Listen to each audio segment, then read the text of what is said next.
திருமணம்னாலே அது எல்லாத்துக்கும் ஒரு மறக்க முடியாத நிகழ்வாக தான் இருக்கும். அப்படித்தான் இங்கே ஒரு திருமணமான ஜோடி இருவரும் திருமணத்துக்கு முடிந்தவுடன் பண்ண ஒரு நிகழ்வை பற்றி இதில் பார்க்கலாம்.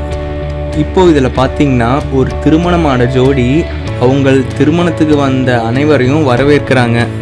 அப்புறம் தங்களுக்கு வந்த கிஃப்ட் எல்லாத்தையும் ஓப்பன் பண்ணி பார்க்குறாங்க. பின்னர் இருவரும் சேர்ந்து தங்களோட பழைய மெமரிஸ்லாம் ஷேர் பண்ணிக்கிறாங்க. கூடவே இவங்களோட ஃப்ரெண்ட்ஸும் இருக்காங்க. அவங்களும் காலேஜ் டேஸ் மற்றும் ஸ்கூல் டேஸ் எல்லாம் பற்றி ஷேர் பண்ணிக்கிறாங்க. அதுக்கப்புறம் திருமணமான இவங்களோட ஃப்ரெண்ட்ஸ் சேர்ந்து ஒரு சர்ப்ரைஸ் கொடுக்குறாங்க.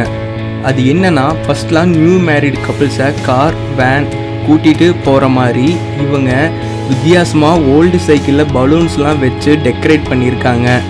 டெக்கரேட் பண்ண ஓல்டு சைக்கிளில் திருமணமான ஜோடியை அப்படியே ஒரு ரவுண்டு வர வச்சுருக்காங்க. இந்த நிகழ்வை அவங்களோட ஃப்ரெண்ட்ஸ் ஒருத்தர் ஃபோட்டோ எடுத்து சோஷியல் மீடியாவில் ஷேர் பண்ணியிருக்காரு. அடுத்த வீடியோ பார்க்குறதுக்கு முன்னாடி கீழே இருக்கிற சப்ஸ்கிரைப் பட்டனை கிளிக் பண்ணி எங்கள் ஃபுல் மீல்ஸ் சேனலுக்கு மறக்காமல் சப்ஸ்கிரைப் பண்ணுங்கள். கூடவே பக்கத்தில் இருக்கிற பெல் ஐக்கனை கிளிக் பண்ணுங்கள்.